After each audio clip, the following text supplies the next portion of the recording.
This is the Horse Radio Network. This is episode 335 of the Stable Scoop Radio Show. Understand it's Newfoundland. Our sponsors this week are Dr. Rose's Remedies, EasySignsOnline.com, and our auditors, which are listeners like you.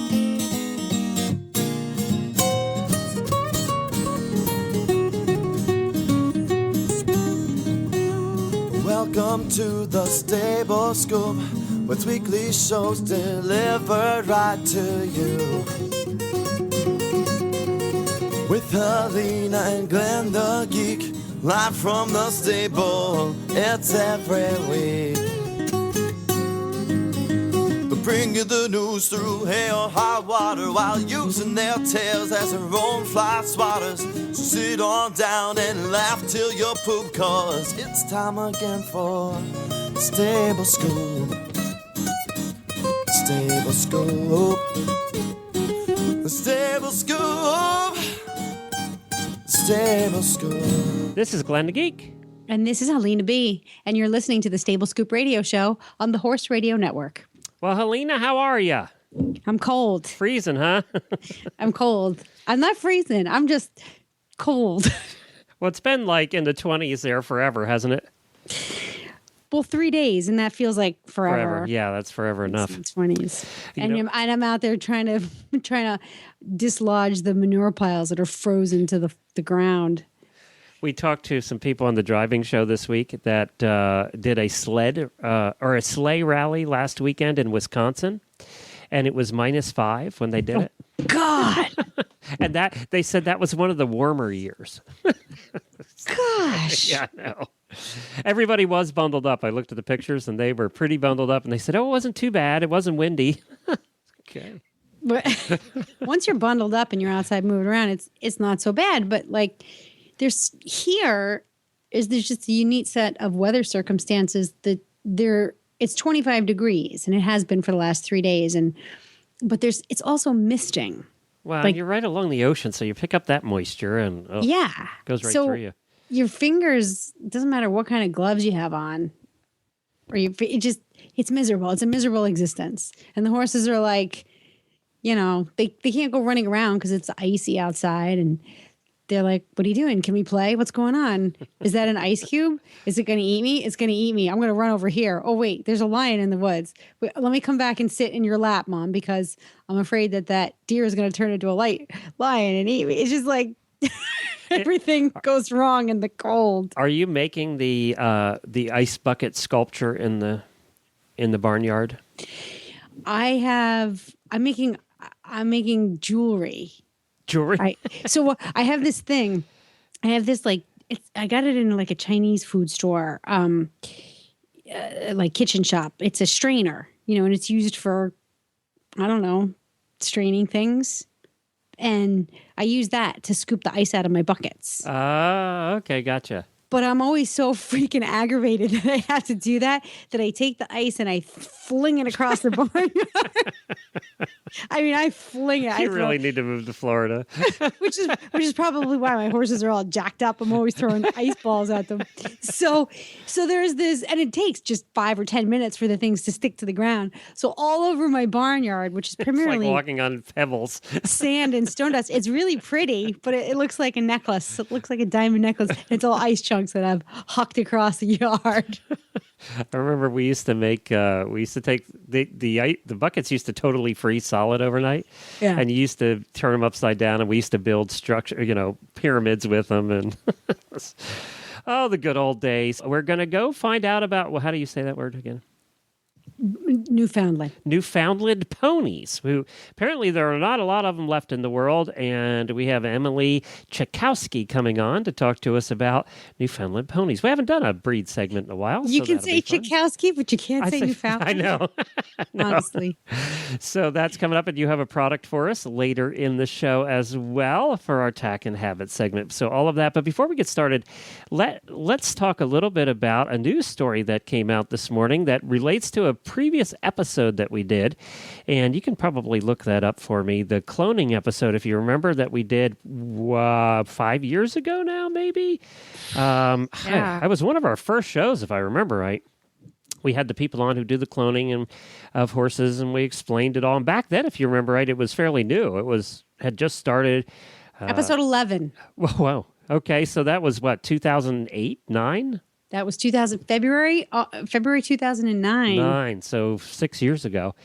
Yeah. And we had them on, and we talked. The whole show was about it. We had the positives and the negatives, people who agreed with it and didn't. Yep. And there's been a court case that's been floating around now for over 2 years, and that is against the AQHA, the Quarter Horse Association, by a couple of ranchers in Texas. The ranchers want the Quarter Horse Association to register to register the quarter horse clones. And the Quarter Horse Association said, no, we're not going to register clones, in the breed registry. Yeah. So that's been at court. Well, the initial case in the lower court, they actually ruled with a jury. They actually ruled that the AQHA should register the clones. Well, the AQHA appealed it. It went to the 5th U.S. Circuit Court of Appeals in New Orleans, and yesterday the Circuit Court of Appeals came down and overturned the ruling and said that the AQHA can make its own policies and can choose to not register clones if it likes. Well, the whole problem was that the Ranchers Association filed an antitrust case. Right. Well, that's how they tried to overcome it, was saying that they have a monopoly on the registry, and they do, the Quarter Horse Registry. Yeah. Yeah, they do. Yep. Yeah. For those of you who don't know what an antitrust case is, it's any legal action that's brought against someone. They're charging them with limiting or restricting free competition in the marketplace. So, happens all the time in the tech world. Yeah. It happens all the time in tech and communications and stuff like that. So basically the Ranchers Association is saying that the American Quarter Horse Association is limiting their ability to compete fairly. And to be fair, it's not the Ranchers Association. It's just two Texas ranchers. Hey, you know what? Find a friend and you're an association.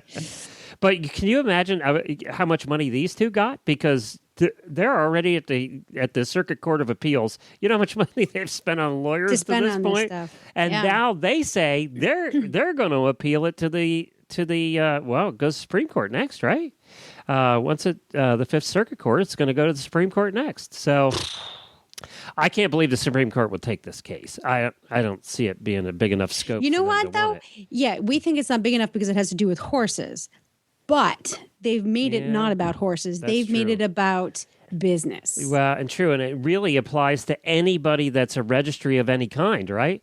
It could be dog registries, cat registries, any registry. If you're the only one, I mean, the part that bothers me the most is that it underscores the role of an animal as a commodity, and we can't deny the fact. We cannot deny that reality in American society. Animals are a commodity.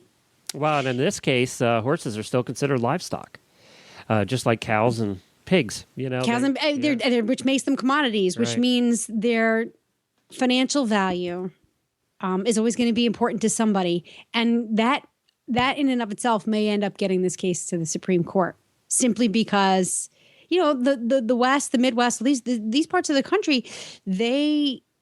And maybe I'm naive. I mean, I know I am to a certain extent, but on the East Coast, most of our horses are for recreational purposes. If you're a trainer or you are a veterinarian, or even if you breed, you're a small business owner. When you move out West and you're starting to deal with hundreds, even thousands of acres and quarter horses and cattle, now you're moving out of that small business mind and you're moving into big land and big numbers. Yeah, and they use them for work. I mean, it's basically they're work animals out there. They're still riding them on the ranches, and they're still herding cows with them. They're no different than capital equipment, for any business owner. So it could very well go. The problem is it will set a precedent. We'll see. I mean, it'll take a while. It'll probably be next year till it gets to the Supreme Court, and then they'll either accept or deny it. They'll have their 10 minutes in court to convince the judges to take the case. We'll see. We'll see what they do with it. they might just take it because the Fifth Circuit Court overruled the lower court and changed the verdict. If they had upheld the verdict, if it had been just upholding it, then the Supreme Court is less likely to take it. But the fact that they overturned a jury is another thing, you know? So, yeah, let's see what happens with it. And it was a 20-page opinion, too. It wasn't like, in and out, boom, bing, bang, boom. They had a lot to say. I'd love to see that. I'd love to see that. It is out there. I did see that there is a copy of it. One of the websites has it. But so you can take if you can read it. But I thought I'd follow up on that. It's probably about time for us to redo the whole cloning episode again, because in 6 years it's all changed. I mean, it's the whole world of cloning is different. So it's probably time to get the scientists back on and the negative people back on and take a look at the whole thing again. That's me. I'm the negative. I'm the negative. All right, let's. There's a couple things I thought we haven't done in a long time. One is I gotta try and get. I had a hard time last time, and that's the reason it didn't happen. Was getting the Valentine's episode together again. Remember, we used to have so much fun with those. Yeah, I was going through some old episodes, as you know, and I saw those Valentine episodes. We used to have fun with those. We usually do the horse husbands and the horse wives episode. Well, I don't have a horse husband anymore. Right. So I think I want to change the whole show. You're going to do the singles episode? I know. You can do I want to do a non-spouse horse dating episode. No, I think we should just do it Valentine's. And then we can have guests on and we can talk about, love. And it can be all kinds of love. I don't think I did horse husbands last year either. I think we missed it. I think life just went on and we kind of missed it. Yeah, we got all messed up last year. So I think we should do a love episode. Okay. We could have tips for dating. We could have tips for happy marriages. We could have tips for loving your horse and your dogs and your kids and yourself. Let's make it the love episode. Oh, that sounds squishy. Oh, my gosh. I love it. It's Maybe all I can girly. I'm going to be sick that week. No, you're not going to be sick that week. You're going to be sick. Well, coming up right after this word from one of our sponsors, we have Emily Chakowski, who is from, I don't even know how to say the name of her farm. We're going to talk about some really cool Newfoundland ponies. We'll find out how you say that, too, because Helena and I have been messing that up all day. Up again. I know. We'll be right back with Emily. Dr. Rose's Remedies Skin Treatment Salve and Spray are 100% all-natural products. They are anti-inflammatory, antibacterial, antiviral, and antifungal. Dr. Rose's are made with all human-grade ingredients and are safe and effective for treatment for all manner of cuts and scrapes on your horse. And Dr. Rose's is the must-have product here at the Horse Radio Network headquarters to keep PT Scooter's delicate white pasterns free from dew poisoning and scratches. Ask for Dr. Rose's at your local tack store or feed supplier, or visit them online at drrosesremedies.com. That's drrosesremedies.com.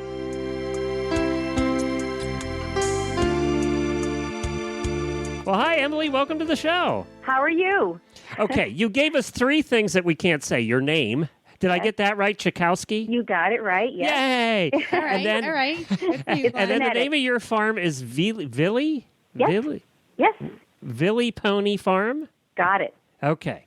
And then how do you say the name of the ponies? Understand Newfoundland. Newfoundland ponies. Newfoundland ponies. You got it wrong earlier, Helena. You told me wrong. You advised me incorrectly. I did. Well, I had Newfoundland dogs and thought, and always pronounced it Newfoundland, which is wrong. So understand Newfoundland. I love this. I feel so educated. Actually, the president of the Newfoundland Pony Society, Newfoundland Pony Society, taught me that. So I've been corrected by the best. All right. And are they from Newfoundland? Yes, they are. I can't say it. Very good. Just think of understand Newfoundland. Understand. Can't say it. But I'll have to say it that way every time. And I know. then the name of their country will change. You will have to say it that way every time. Yes, they are from Newfoundland. And what's really unique about the pony is that they're actually a landrace breed. Do you know They're what who? A landrace breed? Do you know what that is? No. Boy, I'm feeling really dumb today. Yeah, no, I don't know anything about any of this stuff. I'm going to have you so confused.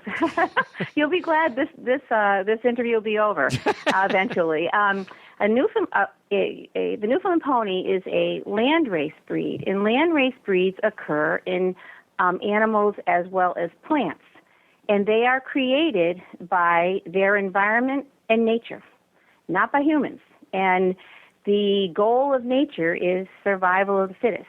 So they in the case of the pony, they were brought over. They're a mix of mountain and moorland ponies, which I could rattle off if you'd like me to later. And they came over to Newfoundland, and they roamed free. And I assume they were Welsh related or Irish related.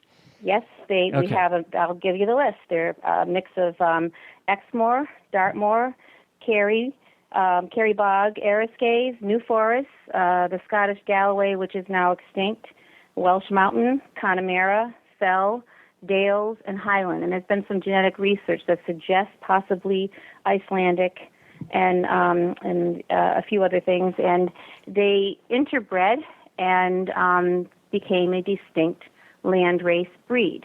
And that was done through, hey, you know what? You're living here on this island without much for forage. It's basically a big rock, and you are surrounded by icebergs. And if you're gonna make it, you got to do it on your own. So it developed into a very, very hardy, versatile, rugged breed. It's very, very bold and cold up there. Yes. You know, I can really appreciate that. I've had some ponies around my farm, and my own horse is a very easy keeper, and I always say that he's got, and he's a little fresh like ponies. But you can't help but appreciate that hardiness, that they can survive on anything. You know, sometimes they can eat the wrong thing, and they have like these stomachs of steel, or they get fat on air. You really can't help but appreciate their hardiness. Yes. Yes. And how the environment contributes to that. Mm-hmm. They're like evolution right there in front of your eyes. It's amazing. And with, I'm actually vice president of the Newfoundland Pony Society, as well as run a sanctuary here, and a nonprofit sanctuary for the pony in New Hampshire. And our goal is conservation of these genetics, because actually they're like walking time capsules, because these breeds that I mentioned, what they brought over here was before improvements that were, made to the breed. So their genetics are way back in time. So if you compare the Welsh genetics that are in the Newfoundland pony to current, modern day Welsh ponies, they're not the same. They've been altered and added other breeds to and changed. So they're the last remaining native pony breed that has not had improvements done to it. So it is what nature made it. I never understood the whole let's improve the thing that nature made so perfectly in the first place. I agree. I mean, the German Shepherds are a perfect example of that. I mean, I saw a picture the other day of, 50 years ago. It was a side-by-side of 50 years ago and today, and today they just look awful. Mm-hmm. Their back ends are 2 inches off the ground. It's just weird. So yeah, that's kind of neat. And how many are there here? In the United States? Total. Yeah. What's left? We're actually in the process of going to be kicking off a census relatively soon for the latest numbers. But there used to be thousands of them on the island of Newfoundland, and right now what's remaining is approximately 250 of breeding age left in the world. And I actually did an update on the number of ponies, of confirmed full ponies in this country, and it's 34. And that's Whoa. It. Yes. But what's cool about this breed is because they have such a diverse background, their genetic base is so healthy that they can thrive with low numbers. And so we're working very hard to increase the numbers, yes, but increase them the right way, and not add other blood into the mix, because this breed will make it without doing that. So it's I've learned so much. Never thought I'd ever be doing this in my life, but it's quite a battle. It's quite a struggle because nobody understands it. And when you start talking to people about genetics, their eyes roll back in their head and you lose them. So there's no simple way to explain it because people only know purebred or mutts. They don't understand landrace because there are so few of them left. All breeds originate from landraces. Nature creates landraces, and we select out the traits that we like, color, shape, size, whatever, their ability, and we make breeds from them. But if we tend, over time, we have, our tendency has been to take the landrace and modify it so much that it's no longer a landrace, and the landrace has become extinct. And that's exactly what happened to the Galloway. It was such a desirable pony or horse that it was gaited, and it had a real smooth gait, and travelers loved it. So they made a whole lot of breeds out of it. It was very quick-footed, but no one thought to save the Galloway, and so it's gone.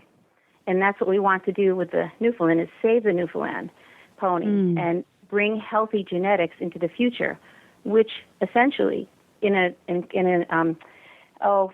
biological emergency, could save the species. This is what people don't realize. So it's a lot more than just a cute pony. Yeah. Well, we start there. You know what? Cuteness is an evolutionary benefit. Let me tell you. Definitely. So you have, how many do you have on your farm? Right here, right now, we have 6 with 1 in the oven. One forming with a bun in the oven, but she's due next summer, and we have 6, so soon to be 7. So you're involved in their daily care, I assume? Yes. Okay. Yes. What is it? What just absolutely stands out to you, screams out to you as the defining characteristic of the breed? Because you see them besides their hardiness. Is there something else that really stands out about them? Temperament. Temperament is amazing. In fact, one of the reasons we started the sanctuary, it just kind of evolved on its own, was that every time people came here, and these were people who were non-horse people, or some that even are afraid of them, they are so placid, trusting, kind. They are so willing to work with you, and they react to nothing. They're like dogs. I would bring one right in the house right now, and it wouldn't touch anything. It would be fine. They just don't. They were like when I got my first Newfoundland pony. It was like nothing I'd ever been around before, and there was such a difference. And they're also so communicative. If there's something that needs to be, they're trying. You need to know something. They're going to let you know. I have one mare who, if her saddle is loose, she will not move. And she will not move until you get off, fix that saddle, and then on you go. And I've had some incredible, beautiful experiences with these ponies too. But as far as training, it's like get on them and go. They are willing to learn and work with you, which is what endeared them so much to the people of Newfoundland. They worked side by side with them for 400 years, and they would haul nets. They would work in the farms, and because they drove them too. They put them to carts, right? Big time. Yeah. Everybody they used to drive to town with them. You went to town to get groceries. You drove your pony. Yep. Yeah. And they were just like a regular thing. They were so common. But what happened to the pony was back in the the 50s and 60s, they started to get more modern, using tractors and all of that, and they didn't need them as much, and they had to erect fencing laws because people would just let their ponies run, and they would know which pony was theirs or whatever, and they'd be around, and not many of them were fenced in. And so they had to fence them, and people couldn't afford to feed them and care for them, fenced in, bring them food.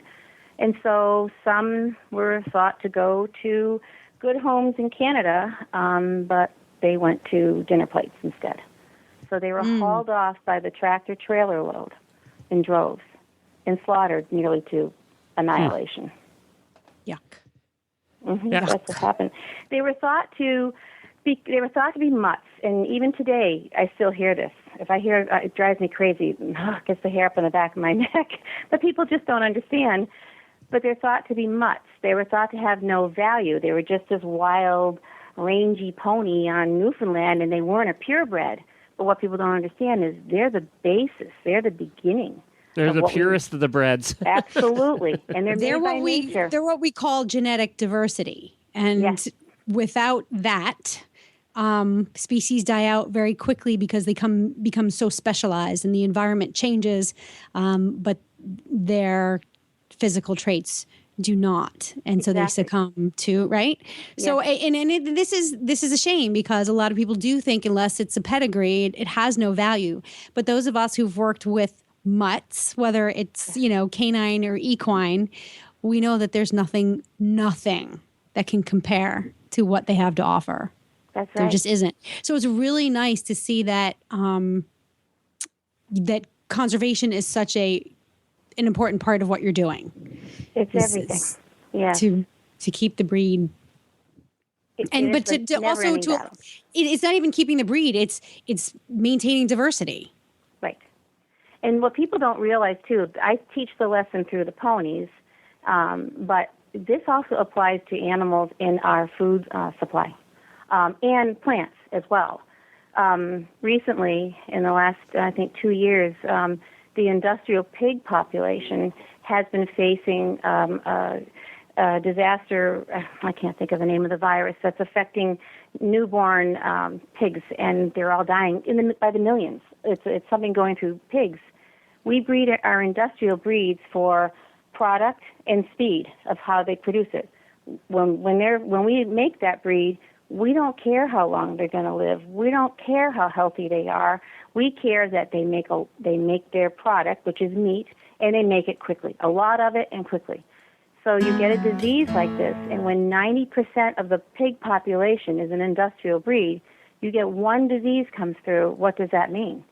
Bye-bye 90%. What have we got left? We almost lose our pigs. It's really a very serious concern for the future, and that's why rare breeds are so important. Same thing, believe it or not. I just read a report. Isn't this so funny? I just read a report on bananas. And there used to be hundreds of varieties of bananas. Yeah. And now it's down to one variety of banana. And they're not even grown. There's very few other varieties that are actually grown in the world. Well, what started happening, there was a disease that affected this particular variety of banana. And they say if it gets worse, there are going to be no bananas. Because it's been quote unquote bred down to one variety of banana because it's the one that lasted the longest in shipping. Which is why this particular variety of banana is the one we eat. It lasted the longest in shipping. Right. It's scary stuff. It's scary stuff when you really think about it. And I think really the key is education so that we make better choices. I love all the breeds, every animal. I mean, I'm not a breed-specific person, but I'm on a mission here in our sanctuaries on a mission to help the entire species by keeping healthy genetics available. So, I mean, you have a good base, such as the Newfoundland pony, some biological problem comes through, we can pull from them and add some of their blood into these other breeds to improve them. And, but we have to retain this one. We have to keep it going. The pony, besides that, is able to do anything. We have, we have Mr. Maple out of Canada who blew him away at Kentucky Horse Park in dressage a couple years ago. They jump like you can't believe. They're great for trail. They're great for anything, any discipline. And there are a variety of sizes. They go from 11 hands to 14.2, a variety of colors. Land races don't all look exactly alike, although they have common traits. And I call them survival traits. They're traits that nature made, and it's for a specific reason. You want me to explain that a little bit? Actually, we're running out of time. Okay. So let's find out where people can see your farm and where they can check out the pictures of the cute ponies. Awesome. Well, if you go to, we're in southern New Hampshire, and if you go to the website, just Google NewfoundlandPonySanctuary.org, and that's there. We're also on Facebook under the same name, and you can find us anywhere. And We have a fundraiser coming up, so that would be helpful. There's a donate button there if anybody cares to help us on our cause. And we really appreciate you having us on the show and understanding what I'm talking about. It's wonderful. It's refreshing. Yeah, it is. And I learned how to say it now. Yes. So we can all stop screwing it up. Helena, you had the dogs. I mean, I did. I did. You've been saying it wrong for 30 years. I know. But now you know the inside scoop there. See that? Yeah. I always had visiting Newfoundland has been on my bucket list for a long time. That's so maybe it's not time that I go. far for you, is it? No. Yeah. Oh. I haven't been there, believe it or not, because It's really not far for you. No, well, it's quite a difficult place to get to. That's part of the problem. There's no convenience. You can't drive. There's that water issue. Yeah, that's right. Yeah. Yes, unless you're amphibious, you can't get there. But one day it's on my list of places to go. But we're too busy, and all our money goes into these guys and our time. But Welcome it's worth it. to the horse owner world. Oh yes, it's worth it. It's worth every minute of it. Well, thank you very much. We appreciate you joining us. And thanks for having me. This week's EasySignsOnline.com spotlight product is their New England Style Farm Signs, their most popular line of signs. New England Style Farm Signs are very durable and designed for long-term outdoor use with no maintenance required, no wood to rot, and no paint to peel. They will outlast the old style painted wood signs by many, many years. They are available in many sizes, shapes, and styles, which makes them the perfect sign for any farm or business. Go online today and go through the EasySignsOnline.com easy step-by-step ordering process to see all the prices and options available. They also offer free, no-obligation sign proofs on all New England-style signs, and you get free shipping as well on all New England-style signs. So replace your old worn-out sign and make a great first impression with a new farm sign from EasySignsOnline.com. And the holidays are right around the corner, so it's a terrific gift idea. I can't think of a better one. Visit EasySignsOnline.com. Now it is time for our Tack and Habit segment, sponsored by Flirting with the World.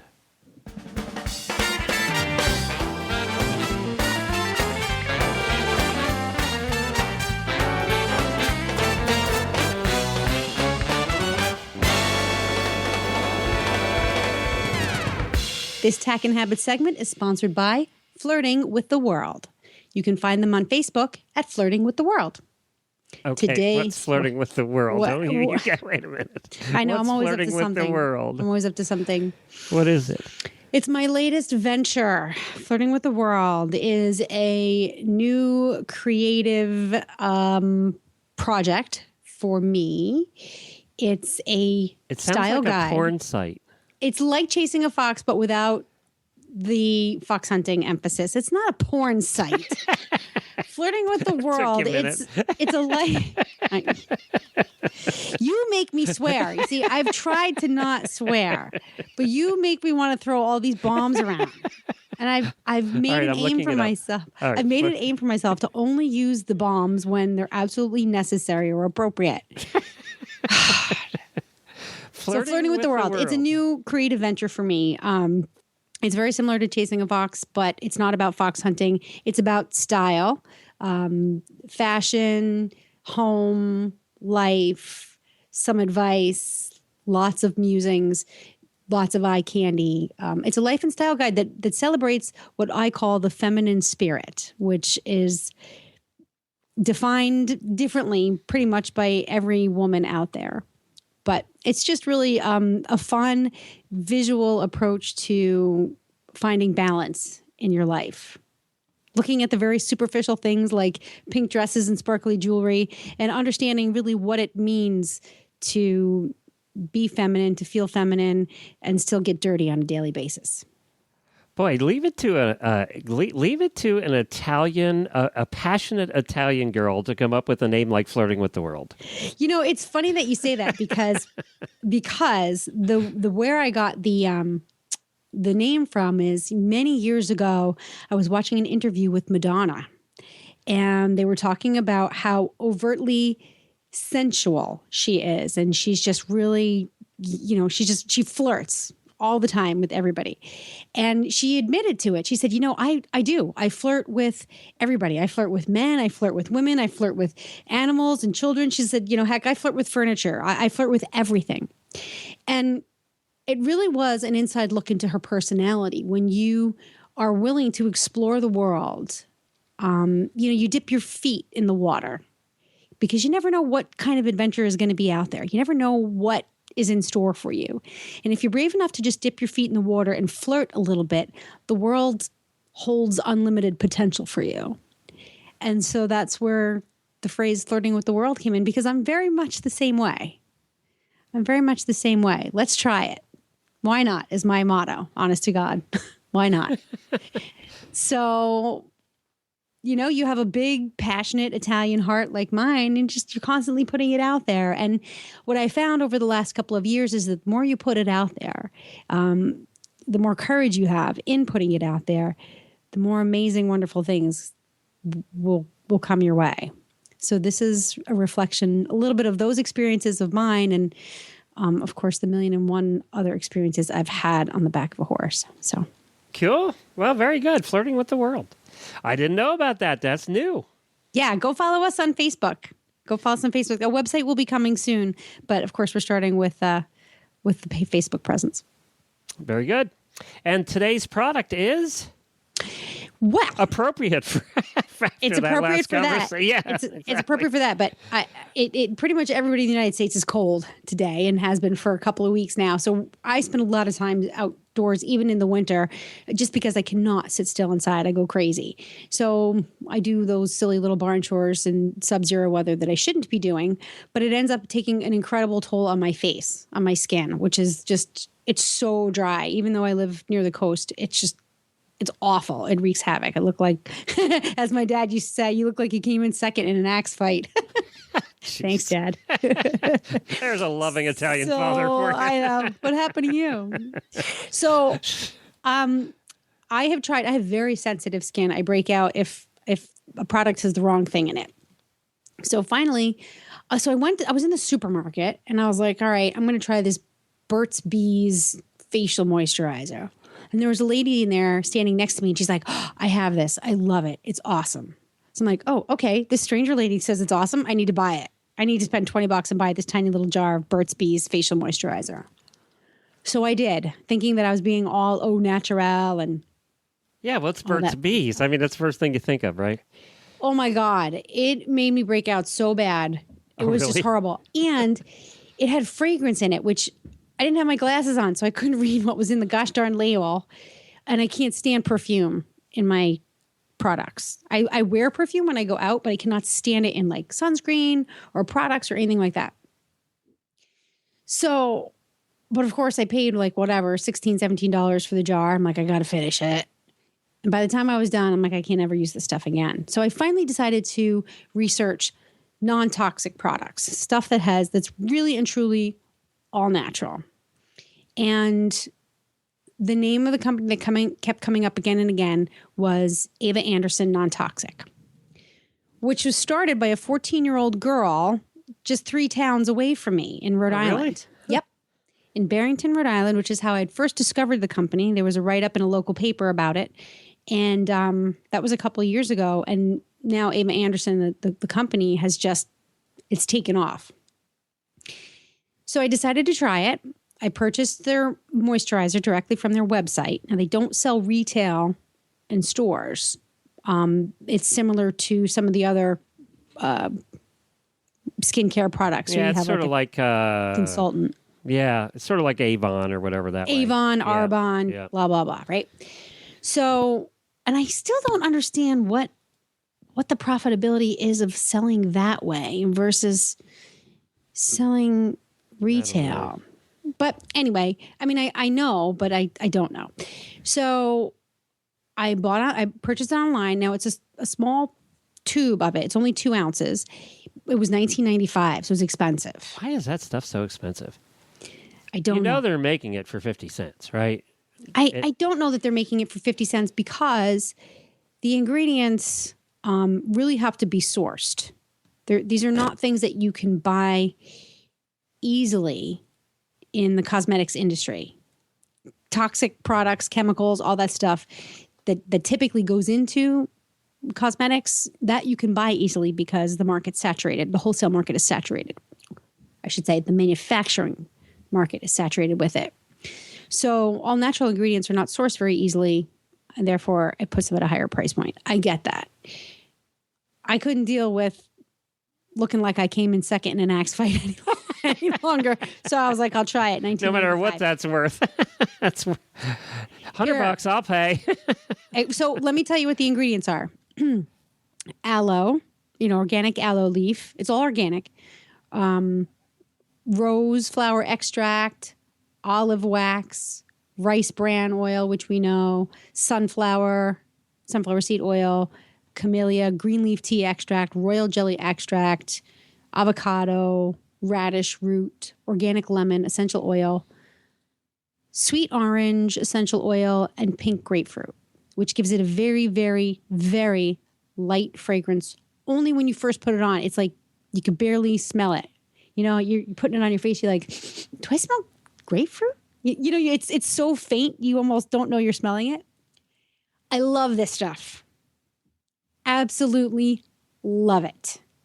Love it. You put it on your face and you're like, I know there's no chemicals in it. Your skin just knows. So I do not look like I came in second in an axe fight. It's getting better. Good. The best thing that I've noticed about this moisturizer is that when you put it on, it stays on. Like it absorbs into your skin, but you can, I don't know, I can almost feel it, like 24 hours later, there's still a slight coverage. Part of what moisturizer does is it creates a protective layer on the top of your skin, which keeps your moisture in. So you're supposed to moisturize your skin immediately after washing or getting out of the shower. Less than 3 minutes. Oh, is that what it is? Okay. Yep. Under 3 minutes, I pat my face dry and then I put moisturizer on right away. So it actually seals that moisture in. And then, of course, whatever moisture you put into your body, if you're drinking enough fluids, having a protective layer on your skin also helps protect that water from evaporating through your skin. So it felt like it was really doing its job. It's been a couple of weeks now, and I love it. But I'm going to give it another tube worth of a try and then see if I still like it. Very good. Where could you find it again? You can find it at avaandersonnontoxic.com. And, of course, this is very important for all of the horse girls out there spending so much time out in the cold. Yeah. It was really, really, really nice. Very good. Well, that's a different product for us. I don't know that we've ever done one, a moisturizer before. So don't forget, the easiest way to find us is through our app and the App Store. We have people downloading from all different parts of the world. And I wanted to tell you real quick, I was just doing our annual report for this show and all the shows for the Horse Radio Network. And last year, at the end of the year, we had people listening, and could be one person, right? Mm-hmm. We had people listening in 42 countries. Since we introduced the app this year, that has gone to 90 countries. The app has really widened our scope, and we have people listening from countries I've never even heard of now, and it's because of the app. So if you want to listen on our phone app, like all those other cool people from countries you don't even know the name of, you can go to the App Store, iOS or Android, and search for Horse Radio Network. Stable Scoop Radio Show is on there. It's one of the 8 shows on the app. Just makes it so easy to listen. Yeah, isn't that cool? 90 countries people are listening to us now. Jeez, 42 to 90. That's pretty good. In 1 year. I was shocked. I was shocked because the way my report comes out, it lists all of the countries, and I have to actually sit and count them. And I was like, oh my God, that's a long list. So yeah, 90 countries. And Stable Scoop now is, I'll have to report on that next week. I'll have the complete report, and we'll talk about which countries.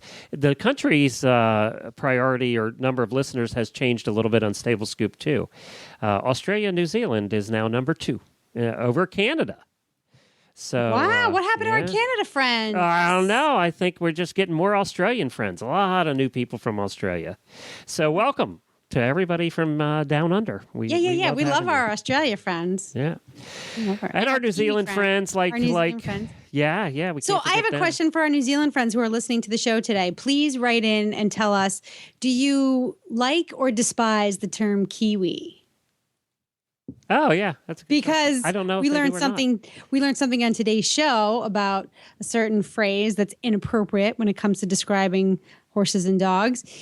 And now it's got me thinking, well, what the heck else am I saying wrong? So, dear New Zealander friends, please write in and tell us, do you like or despise the term Kiwi? You can send me an email if you'd like, helena@horseradionetwork.com. Sounds good. And of course, you can find Helena at... You can find me at helena@horseradionetwork.com. That's pretty much where I am. You know what? I'm all over the place. Pick an email address, send it. It'll probably get to me. And, of course, you can email me at glenn@horseradionetwork.com. Many thanks to our sponsors. And today we had Dr. Rose's Remedies and also Easy Signs Online. And you, our listeners, our auditors, we appreciate you supporting the shows as well. If you want to become an auditor and see what's involved with that for as little as $1 a month, just head over to stablescoop.com and click on the big banner in the middle of the page. That's it for this week, Helena.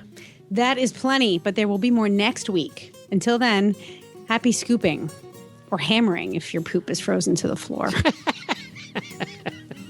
Chiseling. Banging. Jackhammering. Jackhammering.